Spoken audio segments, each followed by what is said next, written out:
Raj Sisodia, welcome back to Ayurvedic Healing and Beyond podcast. An honor to have you back. Thank you very much. I'm always delighted to be back at Sitaram and, of course, to be in conversation with you. Last time we did it on Zoom, but I'm really delighted to do this in person. Yes, there's no substitute for that. I remember the conversations that we had last time where we spoke about, the healing organizations, and you also spoke about leadership. And you speak a lot about conscious capitalism as such, how, we as a force can make the world better. And I think it was you who gave me the example of Patagonia and how they have a vision and they have a purpose, which is to save our home planet. Right, and everything they do is aligned with that purpose. They're trying to, as we say, it's not a business with a mission; it's a mission with a business. Right? This is what we want to do, and we create a business that will allow us to actually implement that idea and bring about that future. And then, if I'm right, we also discussed about the father wounds. If you remember that. We briefly touched upon it, coming from Indian background and a patriarchal family. And Right. So now you're writing a book on healing organizations. This one is Healing Leaders. Healing Leaders, sorry. Right? Healing Organizations came out in 2019, and this is, in a way, a follow-up on that. Now, what was it that triggered you to enter into this concept of thinking? So it really goes back to 2018 when I was writing the Healing Organization. And that book came about because of my realization that the way we traditionally do business creates a lot of suffering in the world. Businesses obviously are creating wealth, they're providing jobs, goods and services, all of those are great things. But the way in which we run our businesses and the way we think about businesses ends up creating unnecessary suffering. So, for example, employees are extremely stressed and burned out in many companies. In fact, India is the highest level of burnout in the world, something like 60% of people reporting burnout. So what does that mean? That their health is rapidly deteriorating as a result of the working environment that they're in. That impacts them, that impacts their children, right, and their well-being, their happiness. So there's a lot of suffering of different kinds. Fear and stress are core to many businesses. That's how they try to motivate people. They put a lot of pressure on them. Many businesses also have a negative impact on their customers because they're selling things that are not good for you. Right? You talk a lot about that in your lectures, right? The kind of processed foods. Americans, for example, get almost 70% of their calories, not only from processed foods, but ultra-processed foods. The list of ingredients is literally like a paragraph long, right? And those are engineered to get people addicted and dependent on those foods. And those are really bad for people's health. And so in pursuit of profit and market share, etc., we end up doing things that cause suffering for our customers, that diminish the quality of their life, that damage their health. So we impact our employees often in a negative way, customers, communities get damaged, our planet, the environment. All of those can be casualties in a way to the pursuit of profit maximization. And so I was exploring the opposite idea of that businesses do not have to hurt people in order to make money. The statistic in the US and in the UK is that heart attacks are 20% higher on Mondays. Monday morning at 4 a.m. is the peak of heart attacks. That 120,000 Americans die from stress connected to work every year. That 600,000 Chinese die from too much work. Then they had to invent a new word called guanlaozi. I think Japanese also have something. They have a similar sounding word. Death from overwork, right? So our work is literally killing us. And in pursuit of profit, we are willing to sacrifice human well-being and even human life. And I refuse to accept that as a premise. I don't want to be part of a world of business, that treats human beings in that way. And I wanted to explore the idea through that book that business, in fact, does not have to cause harm. You do not have to get stressed and burned out because you're earning a living. That, in fact, I wanted to explore the possibility that the opposite is true. That business can be done in a way that reduces suffering and stress and brings more joy into people's lives and enables a kind of healthy growth, not the kind of compulsive growth that we see in many businesses.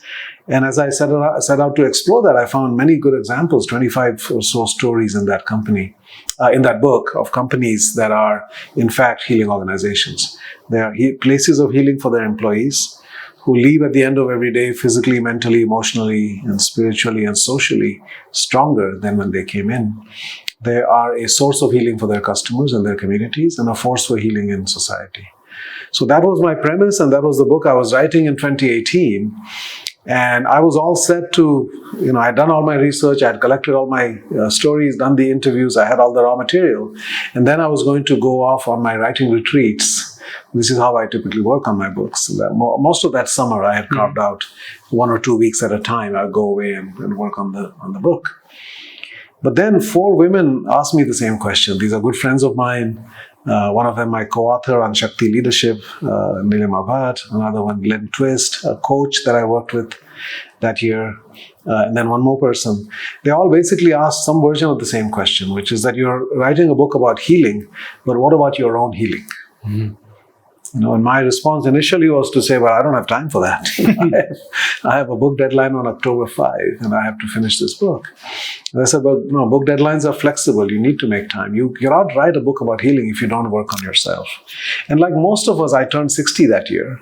Most of us, and you talk about this in your talks, we take our health for granted until there's an emergency or a crisis, until we get older. And so I had never really focused on my own healing. And in many ways, I was abusing myself. I used to smoke when I was younger. I was at war with my lungs. I used to drink until I came here 2 years ago. Actually, in a way, I was at war with my liver. And I was at war with many parts of my being. So I had never focused on healing. And when these wise women gave me that advice, that I need to delay the book and spend several months starting my own journey of healing. And so I had the good sense to listen to them, and I delayed the book, and I said yes to a variety of different experiences that included a trip to the high Himalayas in Ladakh.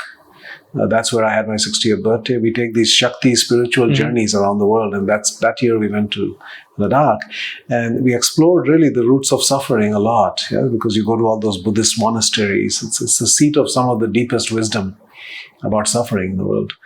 I also had a silent retreat at a place called Peace Village in upstate New York, which is run by the Brahma Kumaris, an Indian organization. And we had a silent retreat for about 4 days, 35 of us. And in those 4 days of silence, basically we were in nature. It's not like Vipassana where you're sitting and meditating. Here we were out in nature with a journal and just being with ourselves and without any communication with anybody else. And in those 4 days, I actually received so many downloads about life, about my life, about what leads to happiness, fulfillment, etc. That ultimately became the structure for the book that we're talking about today, Healing Leaders. Mm-hmm. Those 7 steps came to me in that silent retreat. I also worked with a coach for the first time that summer, and I went to the Amazon rainforest in Ecuador with a group called the Pachamama Alliance. Mm-hmm. This is a group founded by Lynn Twist in the US 28 years ago. And when I told her about what I was working on, the healing organization, she said, Raj, you will learn more in 10 days if you come to the Amazon rainforest with us.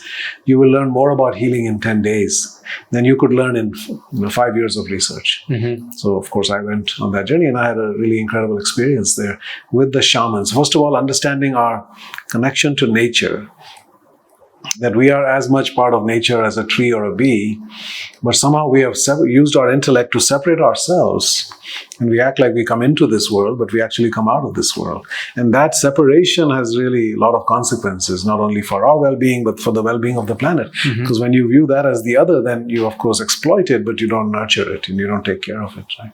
And so I had a variety of healing experiences with those shamans, mm-hmm. which are actually also part of this book, understanding what really matters in life. And I had there's a substance that they've used there called ayahuasca, mm-hmm. which you may have heard about. And so it's been around for thousands of years. Somehow they discovered at some point in their journey that if you take the roots of one plant and the leaves of another and you boil them together, you get this tea that actually alters your consciousness and gives you access to insights about life that otherwise you may not have. Mm-hmm. So all of these experiences combined ultimately led me to the work that is now in this book, which is Healing Leaders, 7 Steps to Recovery of Self, mm-hmm. your true self. Who are you? And ultimately, how can you live from that place?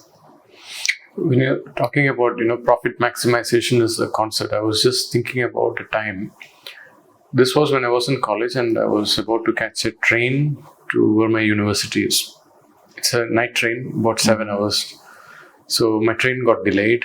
So I was sitting in the platform and there were a few business school interns trying to sell some books, some fancy books, like an encyclopedia. And then one guy comes in, talks the benefits about this book. This book is great and all of that. I said, actually, I don't need this book. I just told him. He said, yeah, okay, so thank you. And then I just asked, why do you sell this book? I don't think people really need this. And I said, no, we were told to create this need. So I was like, wow, that's a very powerful statement. Yes. Our duty is not to just sell it, it is to create that need and see how to create that. That's right. So we use a very sophisticated understanding of human psyche and human fears and anxieties. The marketing, I had a PhD in marketing, and so for many years, I was almost ashamed of my profession because I felt that we were, in a way, using people, exploiting people, and preying on their vulnerabilities. There's very sophisticated research that you can do to understand what buttons to press to get people to do things, right? Which are not in their best interest, but it serves the interests of the seller. So yeah, that's something that I wanted to get away from.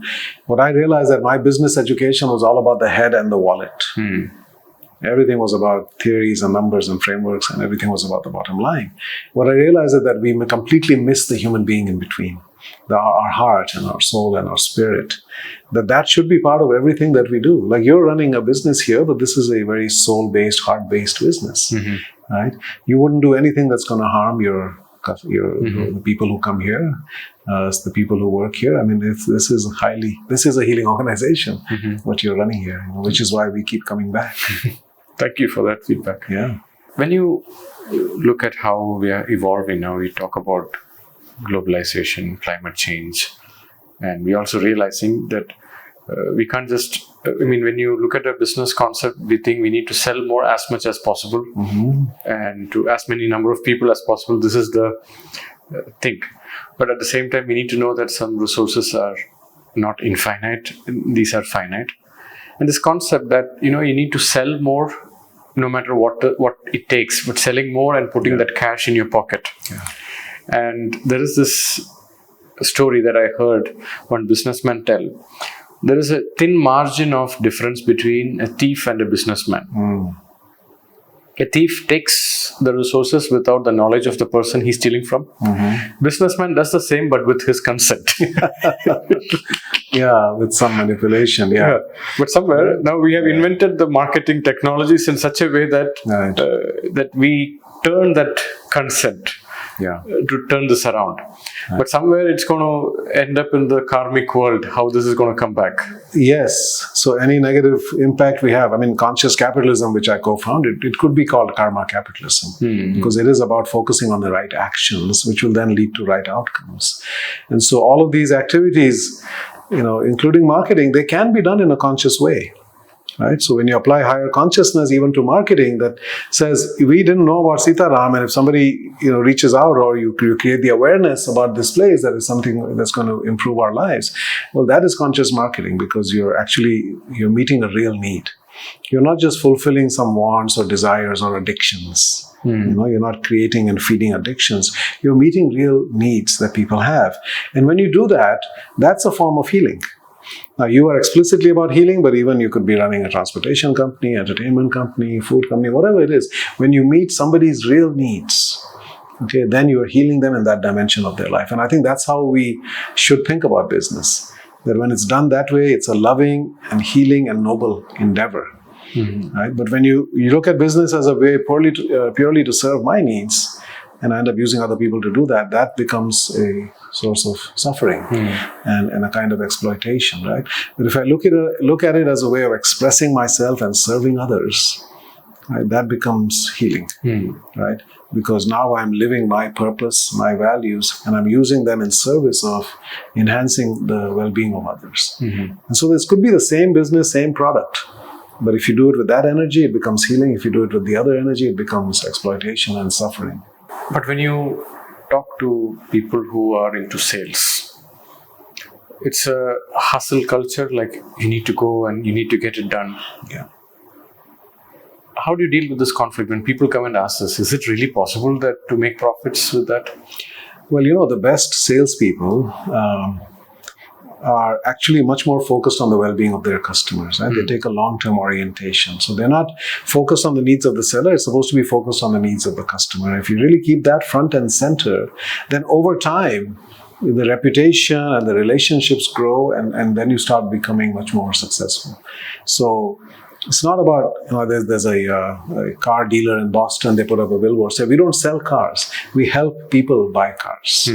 Right? And the right car with all the right things that they need. Right? So when we have that orientation, then again, that's conscious selling, which is focusing on the real needs of your customer and earning their trust and earning their loyalty over time. So for example, let's say that you're in a business-to-business context and you have a customer who's been your customer and they are now looking to buy a machine that you make.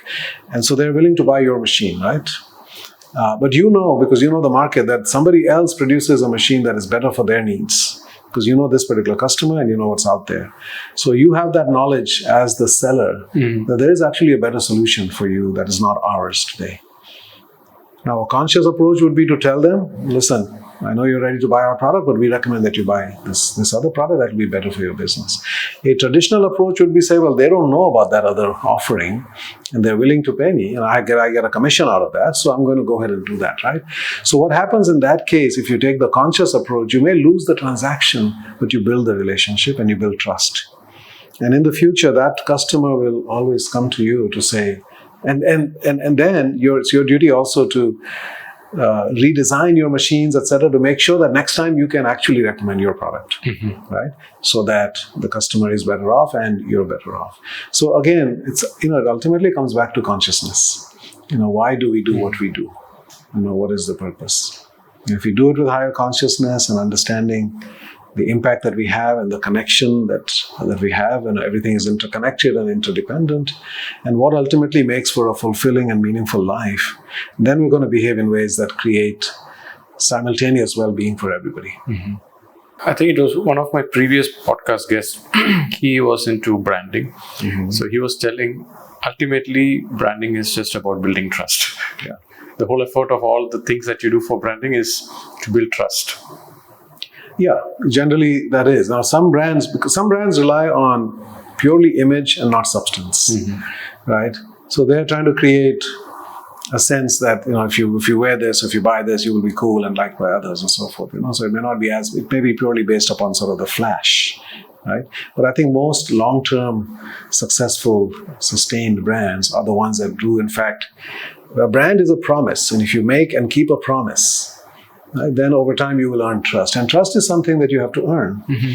Many companies try to buy trust and loyalty. They'll give coupons, come back. They're in a way bribing people to become loyal. That's not real loyalty. Right? Loyalty has to come from the heart, not just from the wallet. And likewise, trust has to be earned. You cannot run a campaign to say, we're going to become more trustworthy. We're running ads telling you how trustworthy we are. It's our actions ultimately that determine that. It's quite similar to health. You can't buy health. You have to do it. Absolutely. Yeah. With the guidance, yeah. So Raj, what are your, like you said, this is about 7 steps. If you could just help us run through that, some of the key aspects. Let's say I want to become more conscious about what I'm doing with my business, or because every business owner or somebody who is starting an institute or with a vision is a leader in one area or the other. Now, if you can define, how does a leadership that heals, like the healing leaders, how would you define that, and what will be the way for a leader to aspire to that? Sure. So the name of the book is Healing Leaders, and that has 2 meanings. So it's about healing the leader. And all of us need healing. In 2018, when I told my friends, I think I'm okay, I don't need healing. I said, no, everybody needs healing. And you have to look within. And until you heal yourself, you cannot be a source of healing for others. You cannot give what you don't have. And secondly, you're not in charge of your own behaviors and actions and reactions, because there's something inside you at a subconscious level that is causing you to behave in certain ways. And that's typically coming from some internal wounds. Right? Something that's lacking inside you, something that may have happened in your childhood, whatever it might be. When you come from a place of woundedness, then you end up creating wounds outside. They say hurt people hurt people. Yeah. Right? Heal people. Right. So it starts with yourself. So you have to heal yourself so that ultimately you become a source of healing in the world.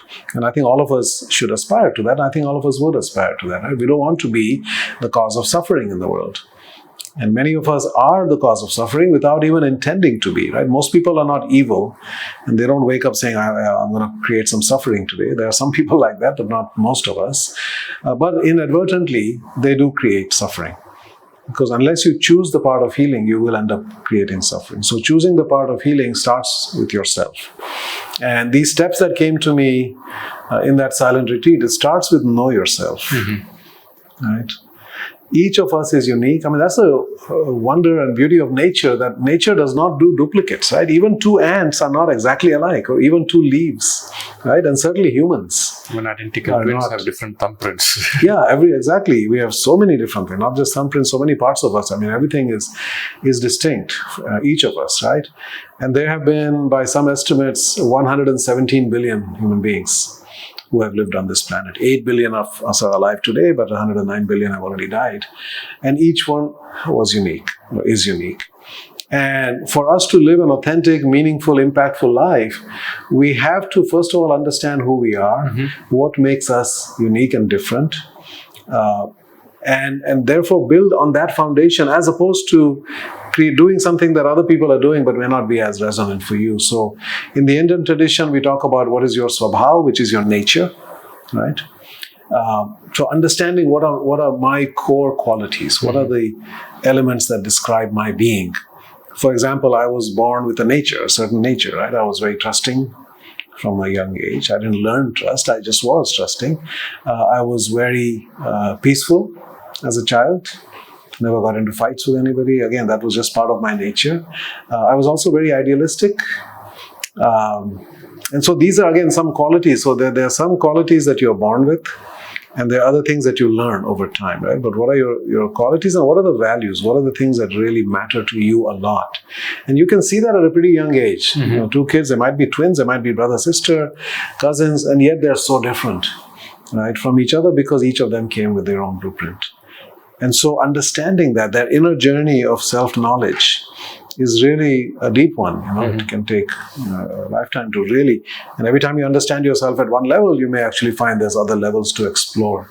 But it really starts there, because authenticity, you know, living from a place of authenticity requires, first of all, knowing who you are, right? So that you're not simply following the herd. So each of us should carve out our own path based upon our own destiny. Now, our society tries to impose on us, and some cultures more than others, right? I think our Indian culture, you know, you're born into a certain religion, you're born into a certain caste, you may even be born into a certain profession, right? You know, I met somebody who was cutting my hair in Indore, said, yeah, his family is, that's what they do for many generations, right? So you may not have the freedom to explore in certain cultures, but I think that's a big gap. You know, we should have the freedom to actually determine what it is that we want to do. What is the unique gift that we came here with? And you can only discover that by learning about yourself. You know, there's an expression that most people are born and they live and they die with their music still inside them, because they never got to explore what makes me unique and different, and what makes me a genius in some ways. You know, in the old days, we used to think there's only one kind of intelligence, IQ, analytical intelligence. You gave a talk on emotional intelligence here, and we talk about spiritual intelligence, social intelligence, spatial intelligence, so many others, right? Howard Gardner has a theory of multiple intelligences. I think there are 8 or 9 in his framework. Some years ago, I read another theory that says there are something like 165 kinds of intelligence that human beings have. And every one of us is a genius in 8 or 10 of them on average. We're literally at a high, extreme genius level. And we are almost a zero in maybe 30, 40 of them, right? And we're somewhere in the middle in many others. So most of us never get the chance to explore that. Because we go into a school system where everybody is sort of treated the same, and you learn the same things in the same way, and you're trying to create this cookie cutter. Here's a bunch of engineers, here's a bunch of doctors, here's a bunch of lawyers, but we don't get to explore that uniqueness. So exploring that and understanding yourself, I think, is a big journey. So we start with that. Know yourself. What are your values? What are your beliefs? Right? What are and the various identities that we acquire, we need to learn to hold them lightly. Yeah, I'm a man, I'm Indian, I'm come from the warrior caste, I'm this, whatever. Those are all identities, and we hold on too tight, then they become jails. But if you hold on lightly, that happens to be, but that doesn't mean I'm limited by what it means traditionally to be Indian, to be Hindu, to be Rajput, to be a man, whatever it is, right? Or a professor or whatever. So hold your identities lightly, understand your core, your values and your beliefs, and then evolve yourself. So once you know yourself, then you can also start to evolve yourself in the directions that make sense for you. So that's where we start. That's quite interesting. And I mean, when you apply that and amplify that in your vision, that uniqueness will start showing up in different parts. Yeah, exactly. And if you're starting a business, then your business becomes an amplification of your being in a way, right? Your soul and your soul's purpose here gets multiplied through that business. So you can now have a much bigger impact. But if you don't do that work, then we're just going to create a business to make money, and we're going to end up doing all the things everybody else does, and we'll just create a lot of waste and a lot of suffering in the process. So that's know yourself. The second step is love yourself. Accepting yourself. Beyond accepting, accepting starts, you have to accept, but then you have to go beyond that. Now, the estimates are, Bruce Lipton, who's a doctor, who's written a lot about this subject, he estimates that 80 to 90% of people do not love themselves. That on this planet there's an epidemic of self-loathing. It's called loathing. Self-loathing, self-hatred. People put themselves down. I hate my voice, I hate my hair, I hate my skin, I hate my... people have so much negative inner dialogue, self-talk. Right? This is, I see it. I see it in our children, there's a lot of that, And Francis Meehan said, men are at war with each other because every man is at war with himself. So there's all this inner conflict, a lack of self-acceptance. And that is something that we have to overcome. We have to, first of all, recognize that we are a gift to ourselves. In other words, we didn't make ourselves. There's some incredible intelligence that has created this, right? And we're the end product of 4.5 billion years of evolution on this planet, and more than that if you look at the universe, right? And so, being grateful for that, right, and recognizing that this is a gift, and being grateful, right? Because if you don't love yourself, if you hate yourself, in a way, you're being very ungrateful for all of the incredible things that you have received, right? So, how do you get to a place of, first of all, self-acceptance? So, I'll give you my example, right? So in my case, I was growing up in a village near Indore, in this warrior family, the Rajputs. My grandfather was a Thakur, so he's like the head of the village. It's a very, very patriarchal, feudal, even misogynistic culture. The men have all the power and the women are really subdued and suppressed. And my father was away, so he went off for his higher studies. So he was a very exception in that environment because he was quite brilliant and very, very motivated. So he wanted to get his college degree, which his father didn't really believe in. And then he wanted to get a master's. And then he wanted to go to Canada to get a PhD. And this is 1960 we're talking about, right? When this was very rare. So he went away and came back when I was almost 7 years old. So I have no memory of my father until I was 7. And then when he came back and he saw me as this kid who had now been brought up only by my mother, it was part of a joint family, but by nature and by nurture, I was much more gentle and trusting and, of all of those qualities that I mentioned earlier. Now, my father is very much like the Rajput stereotype, right? He's very hyper-aggressive, domineering, and that patriarchal mindset, right? And when he saw me, he just saw me as a kid who's can't make it in this world, right? Basically, the message I got from him is you cannot trust anybody, right? You're too trusting. You're too idealistic. You need to be just pragmatic. You're too peace-loving. You need to be rough and tough. And I was pretty good in school, so that doesn't matter. He said, you need to be street smart. Doesn't matter if you get good grades in school, right? So the message I got from him was that everything that came naturally to me was a weakness. Something I needed to overcome rather than embrace. right? Now, when you get that message from your father, who's a larger-than-life figure anyway in our culture, and in my case, he was this mythic figure because he had gone across to Canada and came back, and there was like a 50-mile parade welcoming him back, and it was like a big thing in those. And I was the little kid on the sidelines. And so the messaging that I got was that I'm defective, that I need to try to be the opposite of who I am. I need to become cynical, and I need to, be argumentative and to make fights and all, again, going against my true nature. And so when you do that, that's not a formula for happiness or well-being, right? If you're trying to be the opposite of who you are. Mm-hmm. So I was stuck in that place, for a very long time. And it's one of the lessons, that we talk about in the book. It's very important, as a parent, to be very careful what messages we send to our kids. Yeah. Right? Because your outer voice to your parents becomes their inner voice for the rest of their life. They will always, and my father has died now, but his voice is still in my head, right? So you have to be very careful what messages you give. So it took me a very long time to get to a place not only from self-hating in a way, self-loathing, right, to ultimately a place of grudging self-tolerance or acceptance, and then ultimately to a place of self-compassion and self-love. And that includes, you have to forgive yourself. Many of us have a very hard time forgiving ourselves. We forgive our friends, we forgive others for the same actions, but we hold on to that grudge against ourselves, right? And practicing self-compassion. Kristen Neff has a very good book on that, mm-hmm. called Self-Compassion. That we talk about compassion in the world, but compassion also has to begin at home. Charity begins at home. Yeah. And if you're not compassionate to yourself, then ultimately, you cannot extend that into the world. So loving yourself is a big one, not automatic. That if you know yourself, you will love yourself. The more I knew myself, the more I said, why am I like this? Why wasn't I born like this?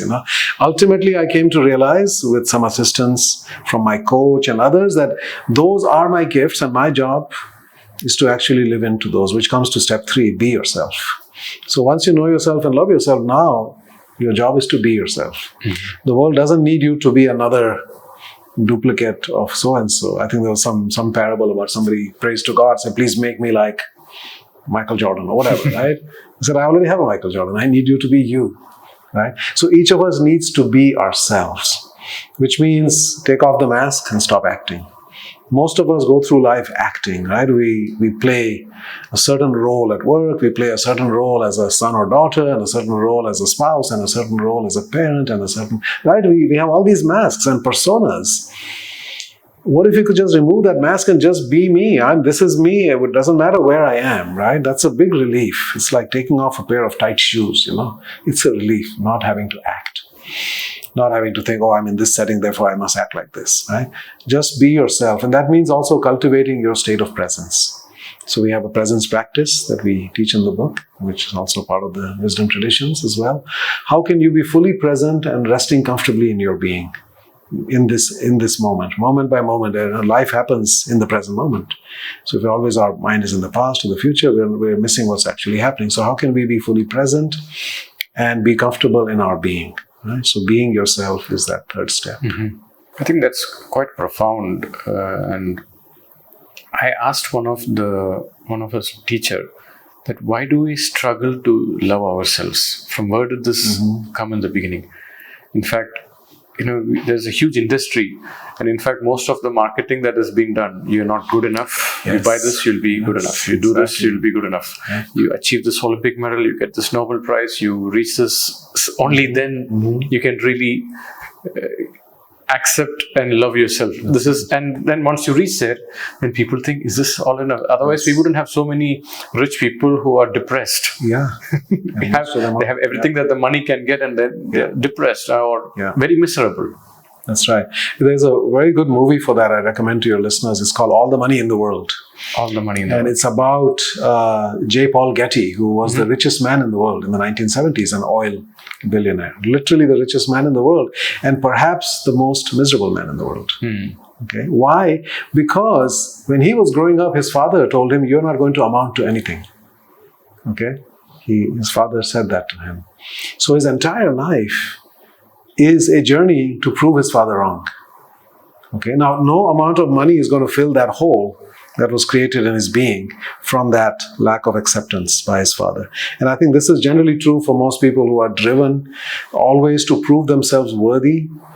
Even though they've done so much, I'm still not worthy, I'm still not worthy, is the next billion and the next whatever it is, right, that's going to do that. So it's you're filling the wrong hole. That is not the hole in your bank account. It's something that you have to work on healing within yourself. And the other part of loving yourself, I used to think that if you don't love yourself, then you cannot love other people, and which is also true. But more true is this, that if you do not love yourself, you cannot receive the love of others. Even if you get married and your spouse says, I love you, but if you don't love yourself, then your inner thought is, well, she doesn't really know me. Once she gets to know me, she won't love me. Right? Because you think you know yourself so well, and you know that you're not worthy of love, and therefore you're not worthy of other people's love if you're not worthy of your own love, right? So it's important for us to have connection and relationships in the world to get to that place of comfort, acceptance, and appreciation, and ultimately love for ourselves. And of course, like anything, any good thing taken too far becomes a problem, right? So self-love, you can go too far and become a narcissist. And there are plenty of those in the world as well. But I think most people are on the other side of that divide. There's a lack of self-love. A few people, they love themselves too much. At the center of this universe. That's right. So and then be yourself, as I already talked about. And then the fourth one is interesting. I call it choose yourself. And it has 3 dimensions. Choose your past, choose your present, and choose your future. And that came to me at that silent retreat as I was standing in line for lunch. And because everybody is in silence, you're not allowed to communicate even by pointing or by gestures or anything, right? You're supposed to be down. And you bring your tray, and there are people standing behind the counter, the volunteers, and they just put food in your tray, whatever they've prepared. It occurred to me that is a metaphor for life, that life is not a buffet. You don't get to say, I'm going to pick this kind of mother, I'll have this kind of father, and I'll be born into this culture, in this country, at this time in history, and this socioeconomic status, and I'll have these qualities. And no, you don't. There's no menu, right? So life is not a buffet, nor is there a menu that you can order from. You are given a tray full of stuff, okay? And that's your curriculum for this life. Now, some of that food might be bitter, some of it might look unappetizing, but you need all of it. This is what, in this lifetime, you are meant to experience. These are the people that you're meant to have in your life. These are the experiences, even the bitter and difficult experiences that are in my past. At this point, you realize I cannot go back and change my past, but if I mentally choose it, to say, in my case, I choose to be born into that village, I choose to be born into that culture, I choose to have that distant father, I choose to have that abusive grandfather, I choose to have all of those things. Why? Because ultimately, they were there to shape me into the being that I'm supposed to be and the work that I'm supposed to do. So one of my realizations was, if I had not experienced the worst of the hyper-masculine, patriarchal, feudal, misogynistic culture that I was immersed in as a young child, I would not have the sensitivity to then write a book about the feminine 55 years later. So the seed was planted here, because if I didn't have that, why would I be aware of this issue about we need to elevate more feminine energy in the world? Because I experienced the opposite of that, right? So in that sense, you start connecting the dots and things start making sense. So now I look back at my life and say, I'm grateful for all of it. And even the worst experiences and those things that I would not wish upon my worst enemy, I choose them for myself. So, for example, I have a special needs son, right, who has significant challenges. And for many years, I was in a victim place, like, why me, and why did I have to have this, and why can't my son go to Stanford and do, all that sort of focusing on myself. And then ultimately, I came to a place where I was able to see him whole, without his, not just focusing on what he's lacking or his challenges, but his as a being and what the gifts and the beautiful gifts that he has, that he's really my teacher. So now, mentally, I say, I choose. If I have a choice again, I will choose to have him as my son. And so those kinds of things, it's a mental gymnastic in a way. It's a trick you can play, but it takes you out of victim mode, right, and into more of a creator mode, to say, yes, everything that I haven't figured out why I had that bad experience, but at some point I think I'll figure it out, right? So as Ram Dass says, neither friend nor foe alike, everyone in your life is your teacher, there to teach you something. Even your worst enemy is there to teach you something, right? So that is choosing your past and coming, not only being at peace with it, but being grateful for it. Choosing your present is living in a state of deep gratitude. We have a tendency in life to always notice what is wrong or what is missing or what's lacking, right? We may have 10 things on our plate for dinner, but one thing has not enough salt, and we think that's the thing we notice, right? Yeah. But the fact is that we are incredibly blessed. Most of us we haven't earned, or we don't in a way deserve everything that we have received, right? Do we deserve the beautiful butterflies that are out there? Have we earned, the bounty of nature? And have we earned, all these things, right? It's like we have won 20 lotteries just by being born a human being in this day and age, And so cultivating that deep gratitude, which is a practice many people talk about, but I think it's so important to actually consciously go there, right? And we do a practice as part of the course that, program that we teach on this, where we actually have people sit down in nature, close their eyes, and then we say, we're going to take away everything that you don't appreciate, everything that you haven't earned, and therefore don't deserve. Okay, now you lose your sense of sight, you lose your sense of smell, you lose your sense of taste, you lose the ability to touch, the birds are gone, the trees are gone. One by one we take away everything that makes life incredible. And we reduce people to almost a desolate state mentally, right? Because it's just like you, and you can't even see anybody or hear anybody or touch anybody, and just you're existing, and yet, you're alive, but that's it. And then we gradually start adding back. Mm-hmm. Now you can hear again. Now you can touch. Now you can smell a mango. Now you can hear, Beethoven, etc. And then at the end, just before they open their eyes, we have a volunteer that puts a little flower in their hand. Mm-hmm. So they open their eye and they see that. And that certainly looks like a miracle, because it is. Right? Einstein said you can go through life, right, pretending that nothing is a miracle or that everything is a miracle, right? And the fact is, it is. I mean, it really is. So that is choosing your present. And then choosing your future is about embracing the hero's journey, where each of us is here at a certain level of development and evolution or of our being, right? But then we have to go through these challenges and these journeys in order to become wholly ourselves. If you look at all the big movies, Star Wars and Harry Potter and all of them, they're really about somebody who's living an ordinary life and they don't know what they're capable of, and suddenly there's a big challenge in front of them, and this life seems unfulfilling, and then they have to go on this quest and they have to overcome these, kill these dragons and overcome, and then they emerge stronger and as a more resilient and powerful being, right? And they come back with a gift from that experience for their community, for their society. That's the hero's journey framework of Joseph Campbell, which he discovered in all the traditions of the world. Whether you go to West or East or anywhere, you find that the stories, the myths that we tell ourselves are all at some point rooted in, right? Even Ramayana is a hero's journey, right? All of them are. And so we have to, each of us, embrace our own hero's journey, because that's where our growth lies. It's like the caterpillar becoming a butterfly.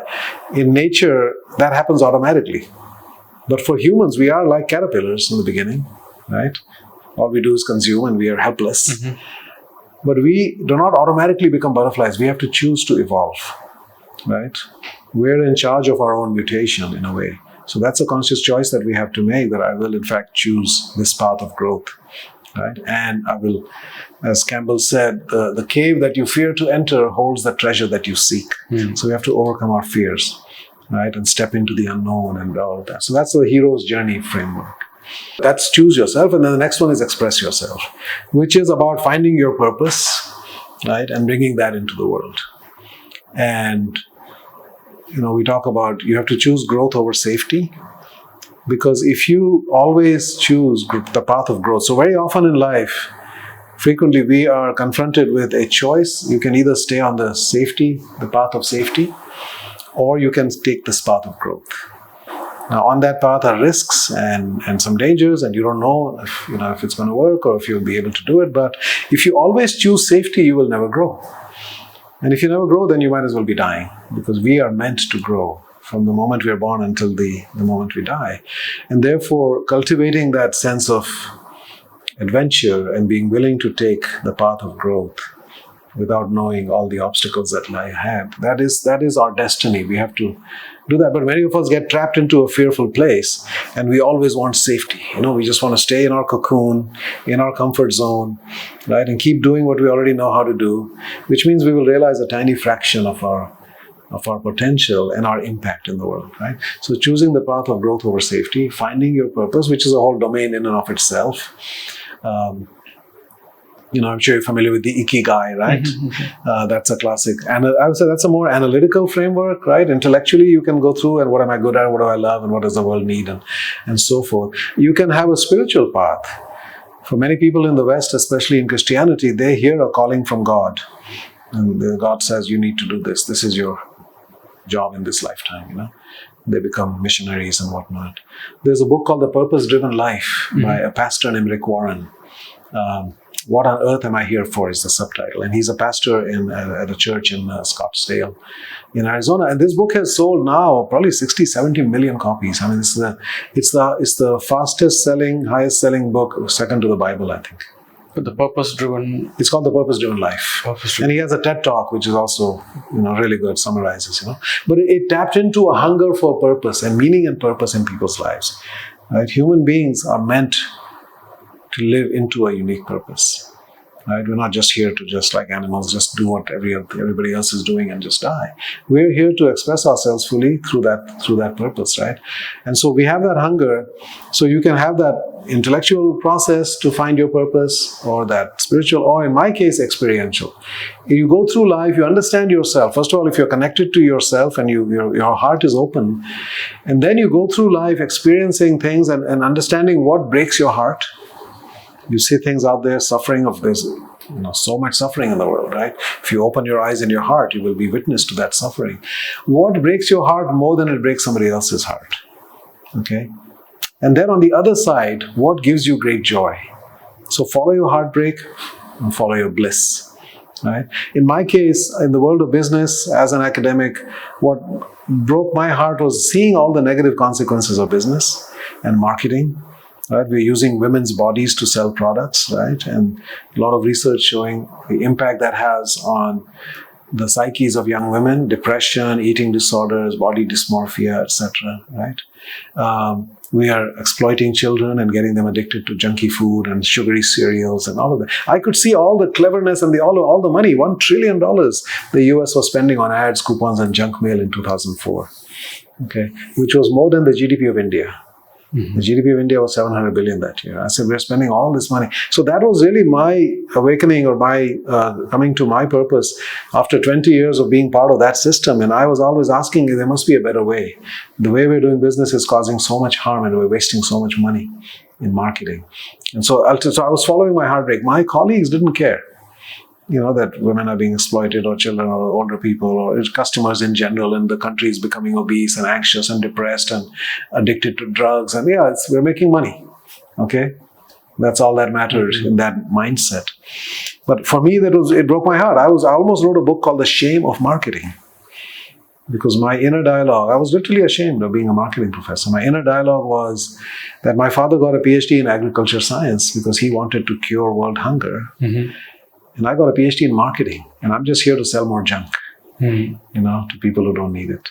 And so I was hungry for meaning and purpose without even realizing that I was searching for purpose. In those days, people didn't talk about purpose, like nowadays it's pretty common, right? So I was following my heartbreak, and then when I asked the question, is there a better way? And I did some research to find companies that are loved by their customers without spending all that money on marketing, and I discovered there was a whole other way of being. Employees loved them too, communities loved them, and they had a sense of purpose. I discovered the pillars of conscious capitalism. And then as I was writing some of the stories of these companies and what they did for their employees, the families of their employees, for their customers, communities, I was literally moved to tears. Which is a highly unusual experience, to have tears of joy connected to your work. You might have experienced that. If somebody comes here, extremely ill and chronically suffering, and you're able to heal them and set them on a path, there's such deep joy, right? And so I had not cried for 20 years at that point. And suddenly I have tears connected to some business story that I'm writing, And so I said to my co-author, David, who was sitting there, I said, David, I think my purpose just found me. this is what I want to dedicate the rest of my life to. That business can be done in this way, and there's a story of business built on love and care and meaning and purpose, not just about using people to make money. And so that was the beginning of my next stage of my life, right? That was me discovering my purpose. So I had followed my heartbreak, and now I discovered my bliss. And the bliss is often on the other side of that heartbreak. That if we practice this, then we will reduce that heartbreak. We will not create that kind of suffering, and we will create all this joy in the world. So that's how we talk about purpose in the book, right? There's these three different pathways. Thank you so much, Raj. It was such a pleasure to have this conversation. Thank you. I always enjoy it. And I would love to put the show notes about the discussion together to share your work. Thank you.